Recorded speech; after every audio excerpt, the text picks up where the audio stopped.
Hi there, welcome back to Tyranny, our Let's Play. It's Judgment Day and we are the law. And we are on the way to the Scarlet Chorus camp. Let's go there. We're helping the Scarlet Chorus to take Vendrian's well. Your path is blocked by a small group of Vendrian guard. You can go no farther until you deal with them. Let's see. Ambushes, I like that. Let's see what will happen now. And again, the magnificent gate. It reminds me of Skyrim a bit at the start. Let's see. Let's see who's coming. Ooh, that's far enough, Fatebinder. That's far enough, Fatebinder. A woman's voice booms from atop a nearby outcropping. Flashes of aquamarine body paint peek out from under her loose-fitting traveler's garb, and her outfit is festooned in braids and knots of sailor's line.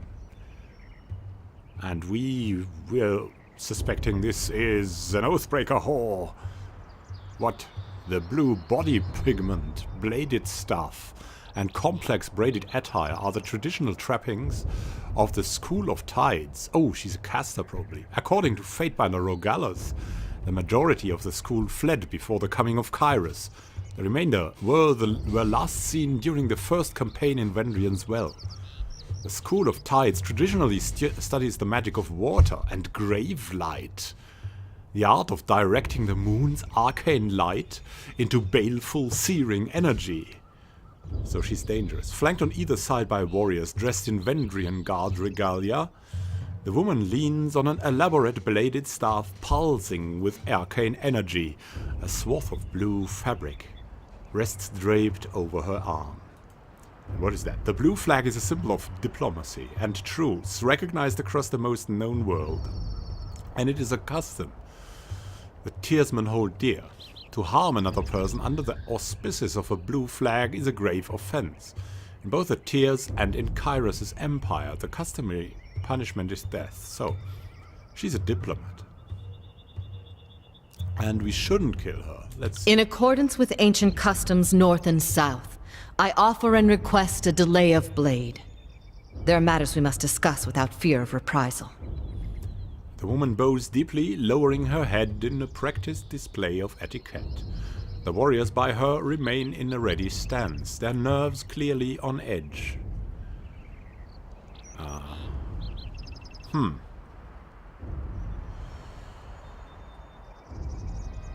In accordance with ancient customs north and south, I abide with this truce. I mean, it's law.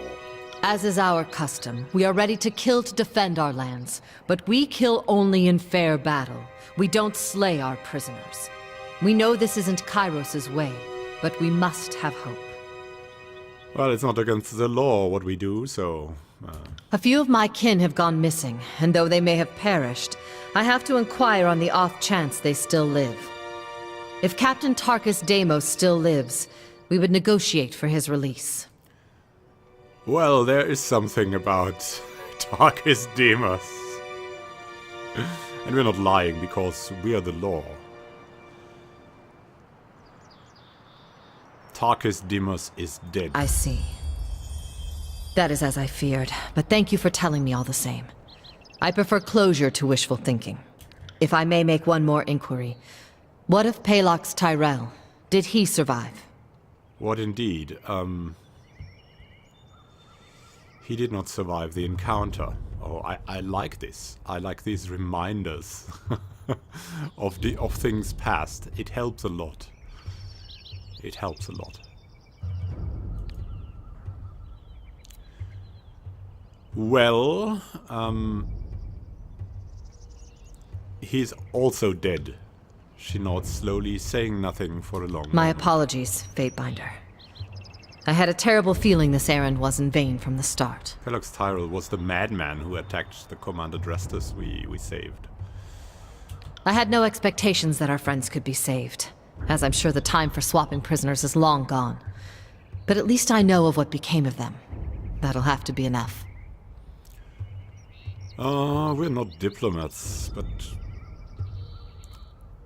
if you are here, I have some questions for you. Maybe you can answer them. We shouldn't be socializing with Oathbreakers. I will entertain them as best I can. After all, understanding is the only hope we have. What is it you wish to know? Well, what he doesn't understand is I want to gather information here.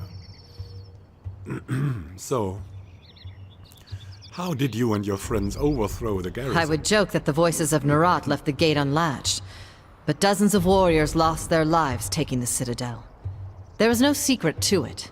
We simply attacked with speed and certainty at a time when the Archons were elsewhere in the tiers.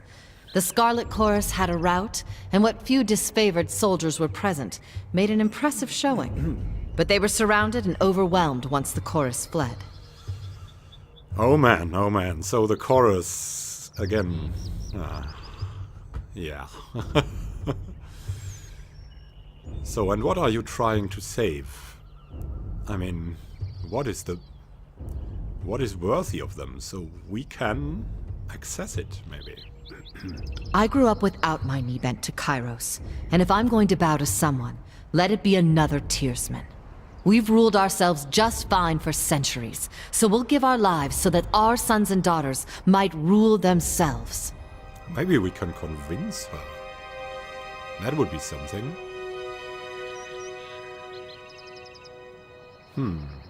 But we convince her in the way of the law. The younger realms were beset with constant battle. You prefer that to Kyros' order? You make conflict sound like a bad thing. Yes, the younger realms saw frequent battles, but it was never this wholesale slaughter like we've seen of late. No Tearsman ever cast an edict on the soil, or forced prisoners to kill each other, or butchered beastmen tribes. Well, we have to. We have to put out the threats there, if she's not listening to reason. But a mage like you would not be the subject of such superstition and fear under Kyros' I doubt reign. life is any better sworn to some mad Archon. I'd rather stand with my fellow Tearsmen. Or, I suppose, stand immediately behind them in the event of an attack. At that remark, the soldiers flanking her exchange shocked looks. Ebb turns her focus to her compatriots. Yeah, you heard me. Way things were years back, you'd all be calling me a water witch and conspiring to sell me out to the nearest sage. Just because I'm helping you stop Kyros doesn't mean I've forgotten the hospitality of ages past. Oh, we've struck a chord here. And people wonder why the Tearsmen could never unite in time to fight back. It's refreshing to see that some things never change. Indeed. Now verse is really on the thing. So, only your daughters are really free in the tears. Why fight against the equality we bring? The positive There's things. freedom, then there's trusting idiots with power. Give a man 1,000,000 marauders, he'll lose sleep worrying over his neighbor's 1,000. I prefer my realms ruled by the braver sex. For centuries we've left the lands to the women and the seas to the men. And we did plenty fine until Kyros came around. Yeah, with all their battles, I'm sure, and burning water witches. What makes you think you have a chance with your disorganized Tearsmen? Oh, we don't. Those who believed Kyros could be stopped all died years ago, in the first wave of fighting. It's not about the hope of victory. It's about the hope of inspiring others. It is very likely we will fall here in Vendrian's Well. But perhaps others will arise elsewhere. Oh, come on. Come on, this is not rational. And it's not orderly. Who's in charge of this insurrection? Listen to you. Thinking just like the Overlord wants you to think. There always has to be a person in charge or things don't make sense. Well, we don't answer to anyone. We are each of us sons and daughters of the Tiers, and take this task upon ourselves freely. But Captain Tarkus Ari, former Falksman of Queen Vendrian Alanta, is the voice we trust when we seek unanimity. Okay, so you don't say you have a leader, but you have a leader. Oh, that makes sense, Ebb. That makes sense.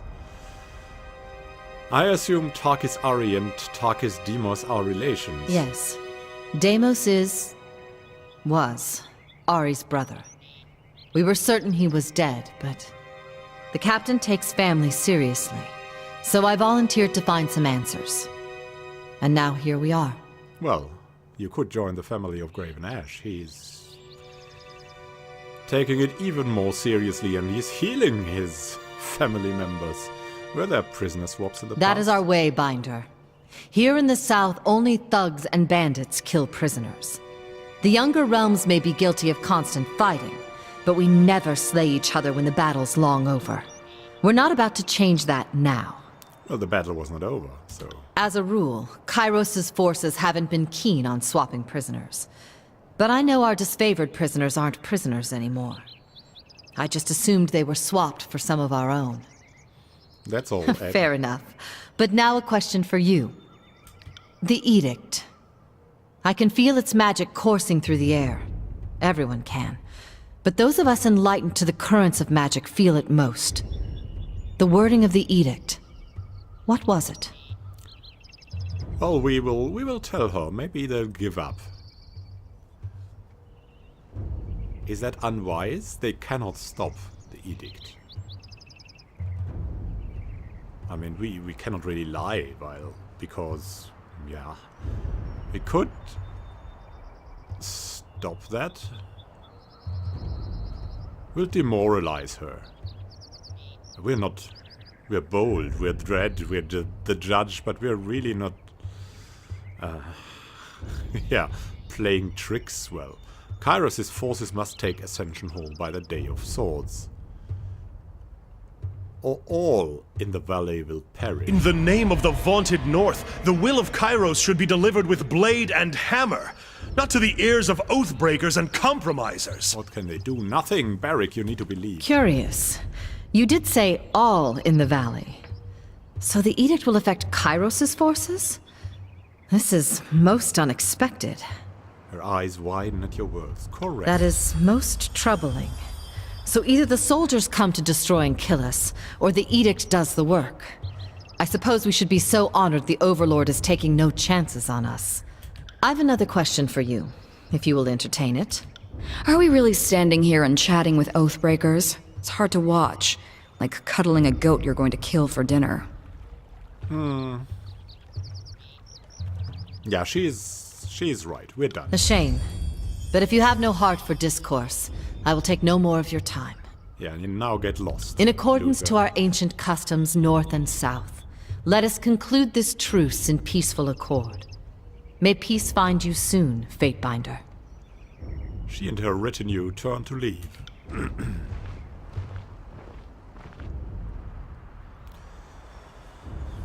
All right. Maybe we can find something. I got it. Let's see. I'm not experienced with these kinds of encounters Time yet, to lighten my but step. there is something. Like here. Maybe they left something for us. Look at that. Yeah, you can find stuff in the random encounters. Marshberries. Waking Death. Nice, the mushrooms.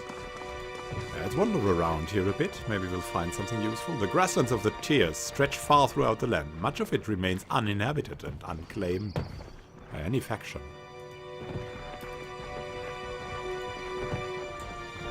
Quiet down.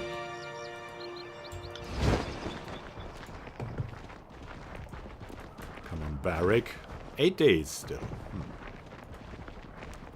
That's a lot of time. Quiet down. There's a sword. Can't we take it? No. You see what I see? Ah, look at that. Something hidden. A lesser healing potion. Nice. And something here. Wow. Look at that. Sky cabin azure bell. You can make out the faintest outline of a soldier's arm in the bottom of this pond. The victim of a previous battle in this area. Let's continue our way to the Scarlet Chorus camp.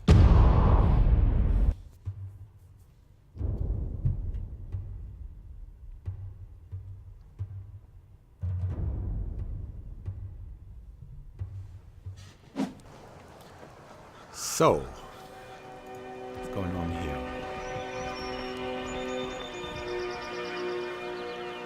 Huh.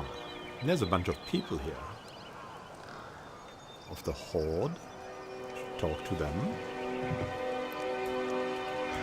I'll be your shadow. Let's see. There's Death Knell, Fifth Eye. We've met him. Reg, Bass. Let's have a look. There's something here, which we could look at, and here as well. Yeah, there's plenty of things to find out, so we'll do that in the next episode.